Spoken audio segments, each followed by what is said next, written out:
요한복음 7장 10절입니다. 10절에 보면 드러내지 않고가 나오는데 앞세 형제들이 드러내십시오 라고 권유한 것과 같이 정반대되는 행동입니다. 아무도 모르게 가셨다는데 원래 예루살렘으로 올라가는 순례자들은 명절을 하루 이틀 앞두고 무리를 지어 올라갔다고 합니다. 예수님의 형제들이 세상 곳 모든 사람에게 드러내라고 한 권유와는 달리 아무도 모르게 가셨습니다. 그러나 일단 예루살렘에 도착하신 다음에는 공개적으로 가르치셨죠. 우리가 살다 보면은 아무도 모르게 해야 할 때가 있습니다. 그때 그것을 하고 나면 그 다음은 주님께서 다른 축복을 주십니다. 제 경험에서 나오는 얘기입니다. 11절입니다. 11절에는 유대인들이 나오는데 갈릴리 무리들이나 예루살렘의 서민들이 아니라 적개심을 갖고 있는 예루살렘의 지도자들입니다. 특히 바리새인들과 대제사장들을 가리키는 것입니다. 찾아다니시면서가 나오죠. 찾다, 탐색하다, 요구하다의 미완료형입니다.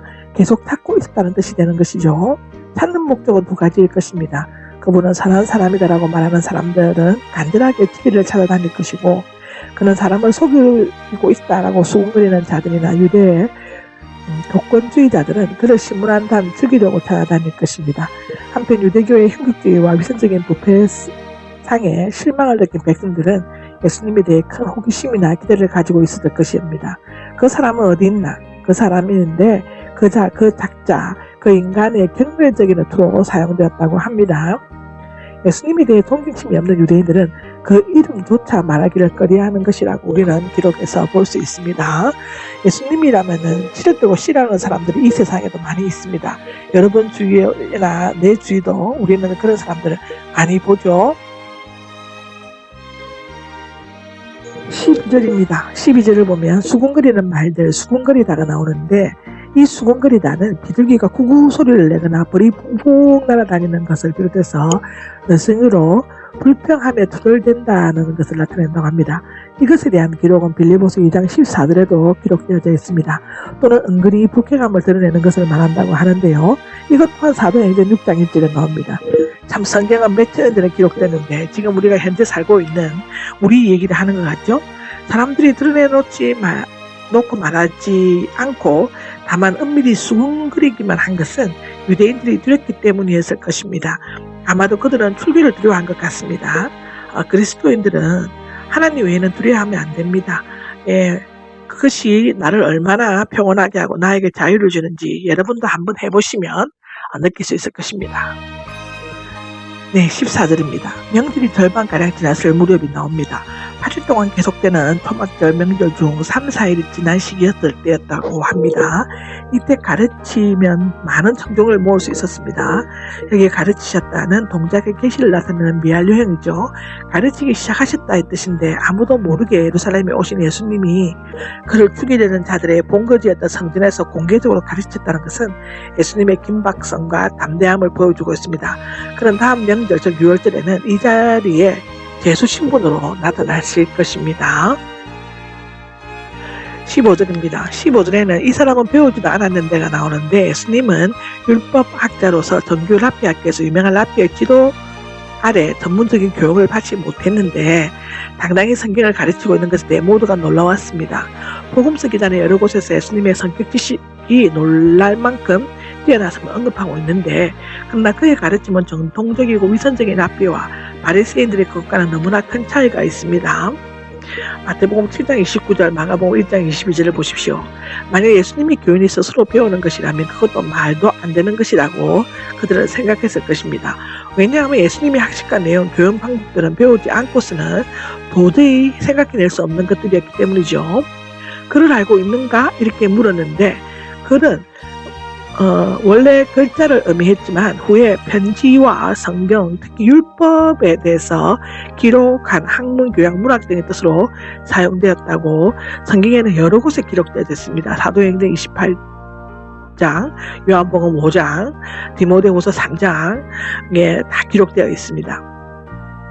여기에서는 성경이나 학문이라는 뜻으로 사용되었고 그의 가르침이 전통적인 신학이 아니라 개인적인 의견에 지나지 않는다고 비꼬는 듯한 말로 이해할 수 있습니다. 16절입니다. 나를 보내신 분의 것이다가 되어 있는데 그의 가르침과 지식 지혜는 어느 누구에게도 배우거나 스스로 혼자 공부한 것이 아니라 자신에게 사명을 주어 성육신하게 하신 하나님에게서 온 것입니다. 하나님 자신의 것이었죠.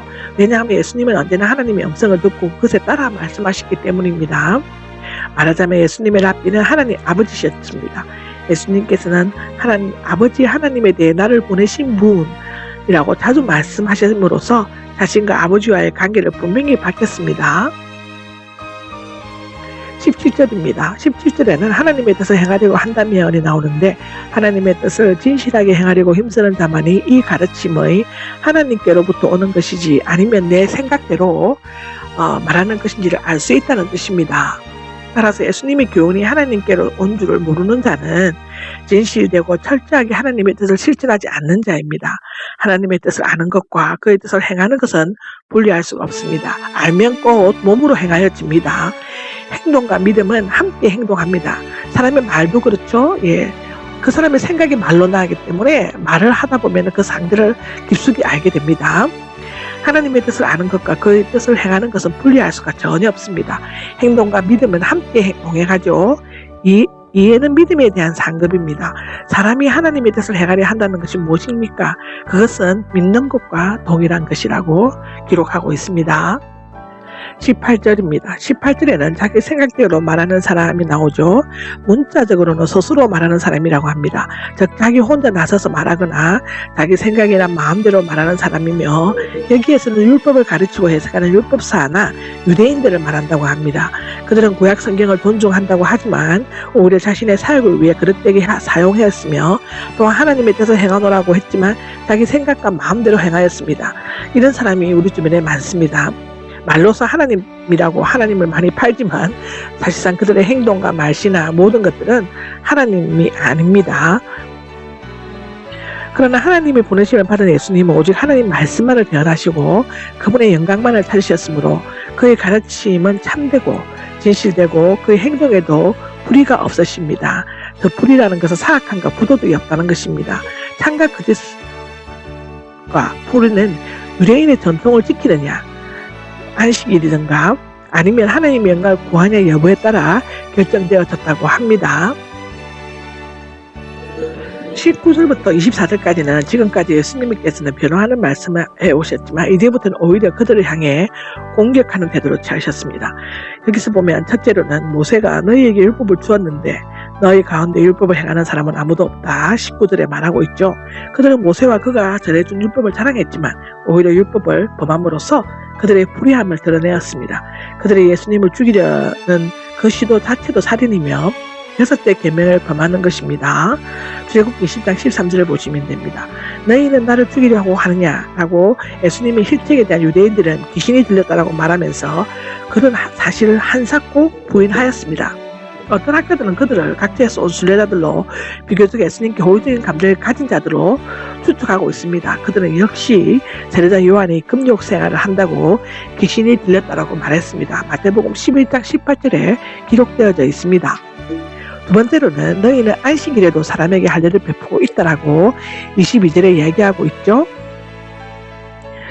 예수님께서는 안식일에 불구자를 고치셨던 한 가지 일을 언급함으로써 다시 한번 그 문제를 환기시켰습니다. 21절에서 24절을 보시면 됩니다. 22절과 23절을 보면 모세는 확실하게 안식일 준수의 의무를 정하면서도 동시에 난지 8일 만에 할례를 하도록 율법을 제정했습니다. 레위기 12장 3절에 보시면 됩니다.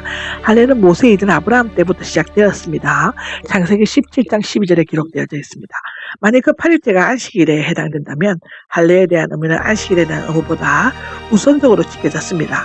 랍비 요새는 미시나에서 할례는 엄중한 안식일 규례를 능가하기에 위대하다고 말하고 있습니다. 그런데 예수님께서는 단지 의식을 지키는 것보다 더 중요한 사람 하나를 온전히 건강하게 만들어 주셨습니다. 23절에 나와 있죠. 이에 대해 예수님께서는 강한 어조로 반문하셨습니다. 왜 내게 할을 내느냐? 할을 낸다는 신약에 단 한 번 나옵니다. 또는 황록색에서 유래되는 듯 합니다. 이 할을 낸다는 것은 담즙 설계에서 비롯되었다고 하고요. 미치다, 선물로 가득하다, 불붙듯이 분노하다의 뜻이라고 하며 풀 수 없는 분노를 나타낸다고 합니다. 예수님께서는 생후 8일째 할례를 주라는 율법의 명령을 지키려고 안식일에도 할례를 줌으로써 안식일과 할례의 규례를 무시하고 져버리면서도 안식일에 병을 고쳐준 일에 대해서는 예수님께 극심한 악의를 드러내 보이는 것에 대해서 강하게 질책하셨습니다. 아멘. 24절입니다. 겉모습만 보고가 나오죠. 겉으로 보면 외면적으로 피상적으로의 의미입니다. 추상적으로 관찰하거나 부당하게 판결하는 것을 가리키는데요. 겉으로 보면 안식일에 병을 고치는 것을 율법의 규정을 어기고 안식일을 범하는 것처럼 여겨질 수 있습니다. 그러나 올바르게 판단하라는 것은 안식일에 할례를 행하는 것과 같이 병을 고치는 것은 죄가 아니다라는 것입니다. 중요한 것은 일이 형식이 아니라 그 근본적인 정신입니다. 예수님께서 메시아로 오신 것은 할례와 같이 몸의 일부분을 깨끗하게 하기 위한 것이 아니라 그 전 존재를 새롭게 만드시기 위함입니다. 이것은 가장 중요한 것입니다. 행위가 중요한 것이 아닙니다. 우리는 영적으로 생각을 해야 됩니다. 그것은 끊임없이 일하시면서도 영원한 안식일을 지키고 계시는 하나님 자신의 행사이시기도 합니다. 따라서 안식일에 부분적인 은혜를 전하는 데 불과한 할례를 행하는 것이 모세의 율법에서 허락되고 있다면 이 거룩한 날에 인간을 완전히 회복시키는 행사가 행해지는 것은 너무도 당연한 일이 아니겠습니까?